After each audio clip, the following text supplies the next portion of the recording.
Well, good afternoon, everyone. Thank you all for being here today.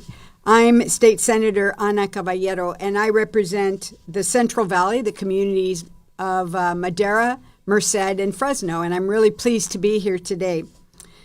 In partnership with our State Treasurer, Fiona Ma, an incredible leader and a good friend of mine, it gives me great pleasure to be here to discuss SB 769, legislation to create a unique solution to tackle our state's major infrastructure needs through the creation of the Golden State Infrastructure Fund.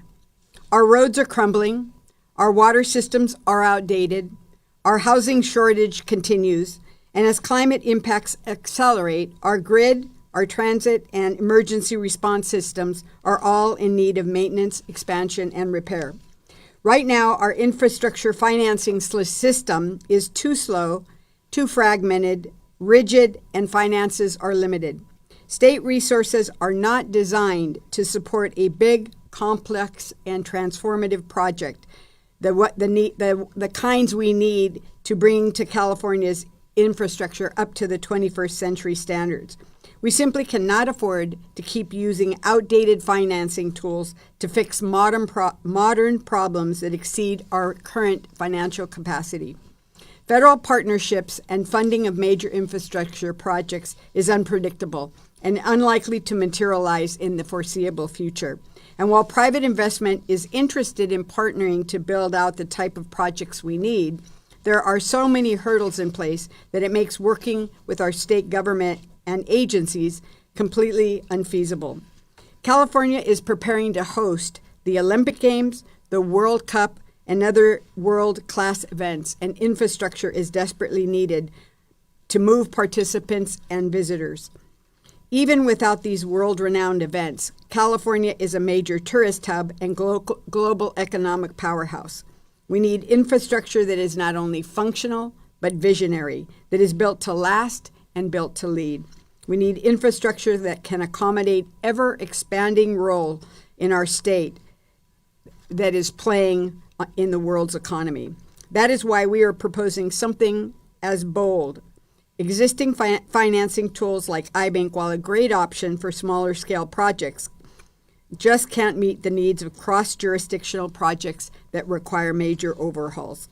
SB 769 will create the Golden State Infrastructure Fund, a revolving, flexible financing tool to support the transformational infrastructure projects California urgently needs to leverage private and public dollars. This fund is designed to do things differently. It will leverage public-private partnerships. It will be governed by an oversight board, ensuring transparency, accountability, and local input, all located in the Treasurer's office. And it will prioritize projects that deliver real benefits to community, whether it's clean energy, affordable housing, smart transportation, or disaster recovery. Most importantly, it is a revolving fund.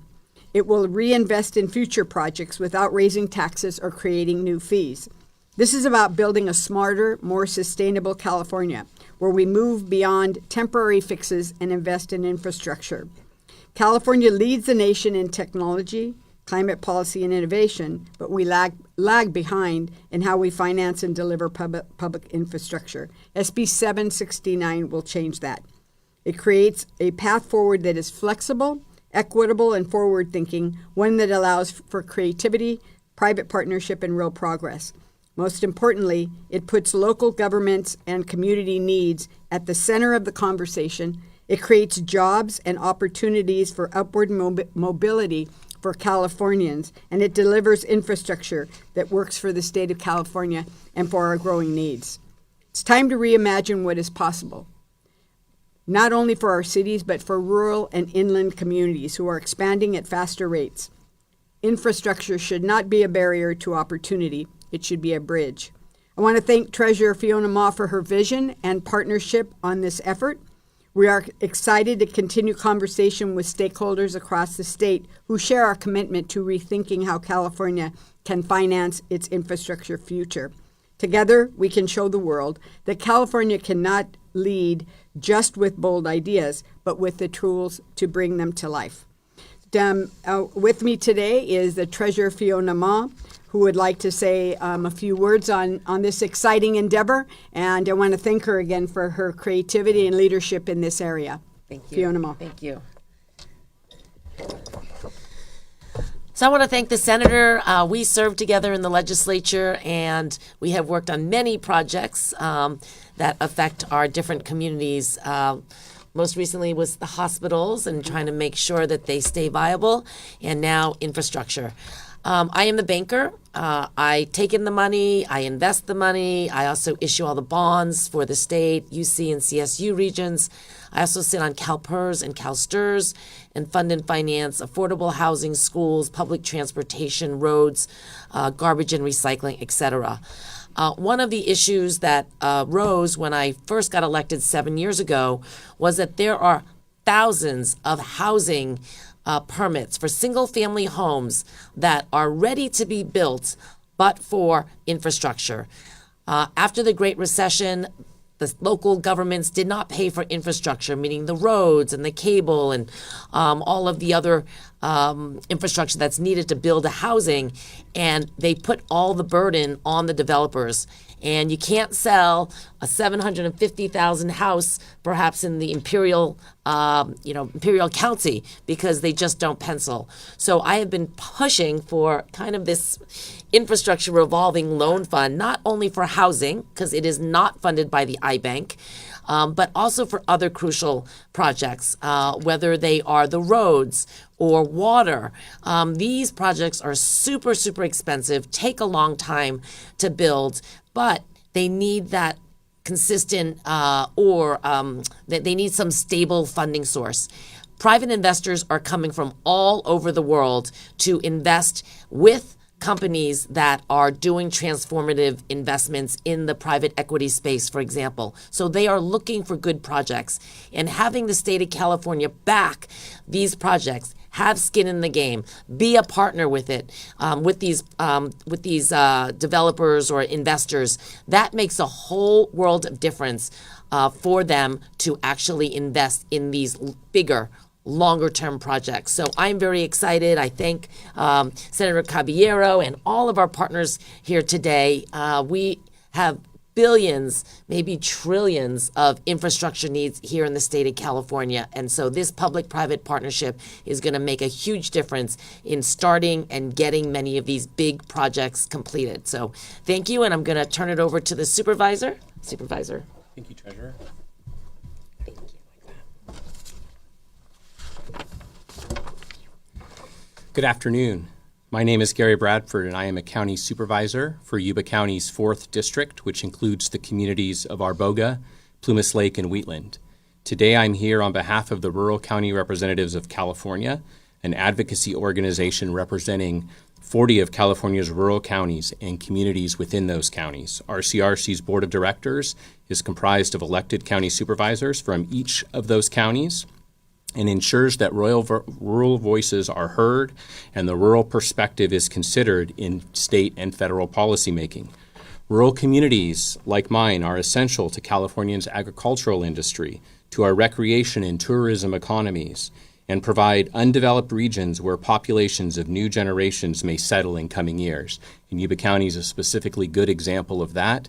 We were the fastest growing county in the state last year on a per capita basis, right here on the northern edge of the Sacramento region. But we have significant infrastructure needs to keep up with that population growth, specifically when it comes to transportation and wastewater infrastructure. That said, rural places are not always considered during decision-making at the state and federal levels, despite encompassing a majority of California's landmass. We are eager partners to meet state and federal mandates, but many times are not provided with the tools or voices to be effective. When tools like SB 769 present themselves, however, we are very excited.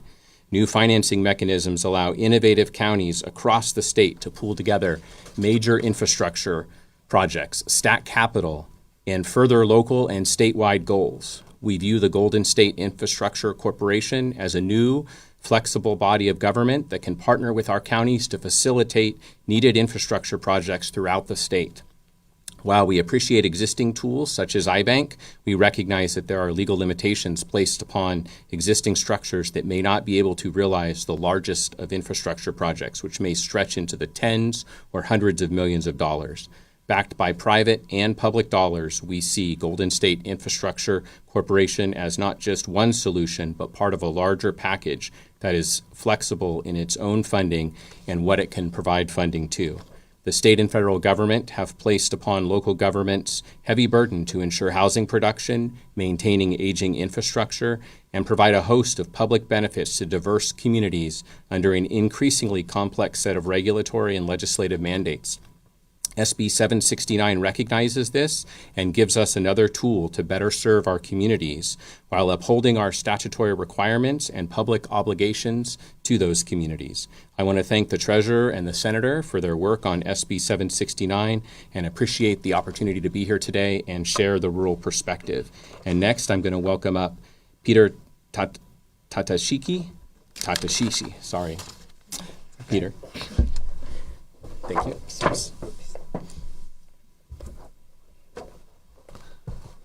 Good afternoon.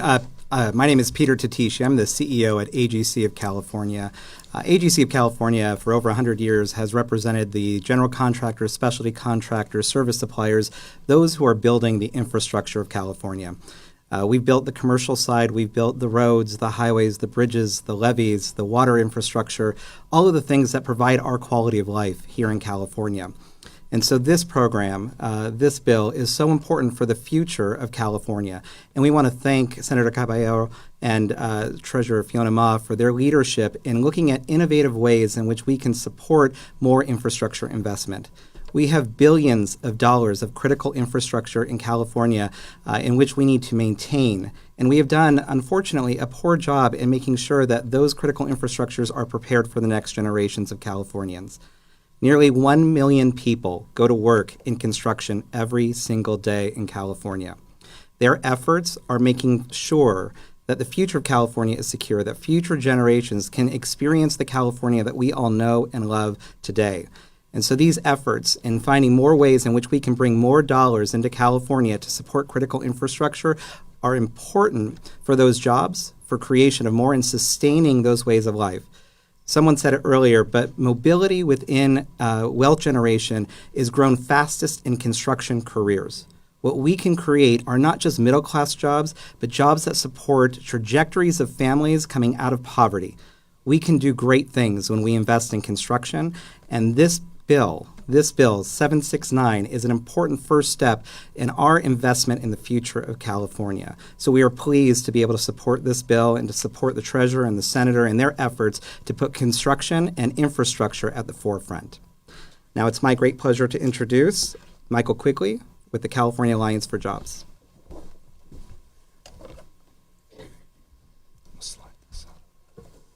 You don't need this stuff.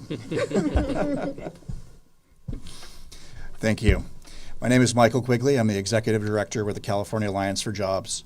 And the Alliance for Jobs is a labor management partnership that represents over 2,500 construction contractors and over 100,000 union construction workers in the laborers, operators, and carpenters.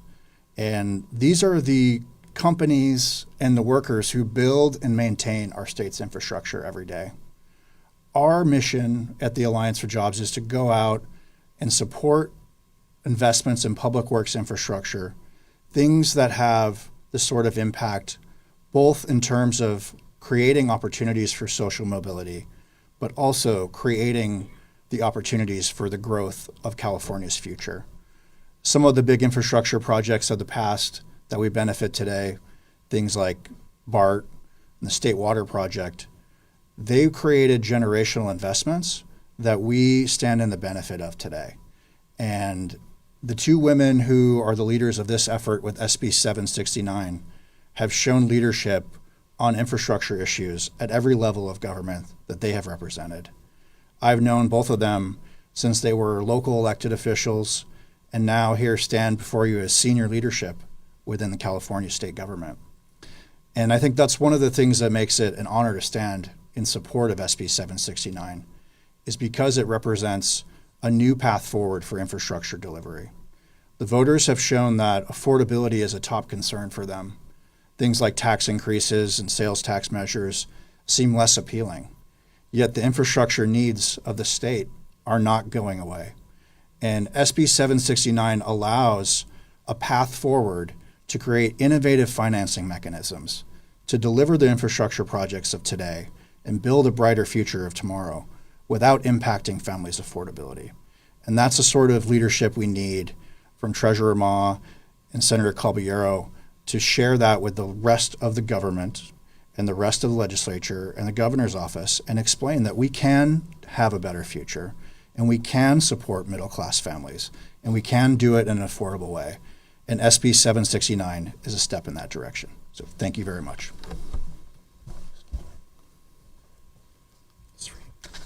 Q&A is next. Now I need the step. Oh, sorry. It's okay. Yeah. I was supposed to be taller. So that concludes our press conference today. We're prepared to take any questions or to celebrate, whichever you prefer. I'm really pleased and proud to be here with so many people that believe that California can provide the infrastructure that we desperately need and do it in a way that's going to be cost effective, that's going to benefit workers, it's going to benefit the business community, and most importantly, the public. And I really want to underscore what Mr. Quigley said in regards to the need to be able to do this without any new taxes and without any new cost to the public. We understand that completely. And I want to second what my good friend Treasurer Ma said about the investment of pension funds. Over the past year, we have been visited here in the state by a number of pension funds that are located not only in the United States but in other countries. They're looking at what California is doing in so many sectors, in particular the energy sector, and they want to be a part of it. And so we have the opportunity with this fund to encourage that kind of participation in our economy, to be able to grow the resources that we have to be able to fix our aging infrastructure and to be able to do good things with new infrastructure. And so I think SB 769 is one of the most important bills that we're going to run this year, and I'm really proud to have that to be working as a team member with the treasurer and all of the people that you see here that are interested in making it a reality. So thank you very much for being here. If you have any questions, we'll be more than happy to answer them. Thank you. Thank you. Well, that made it easy.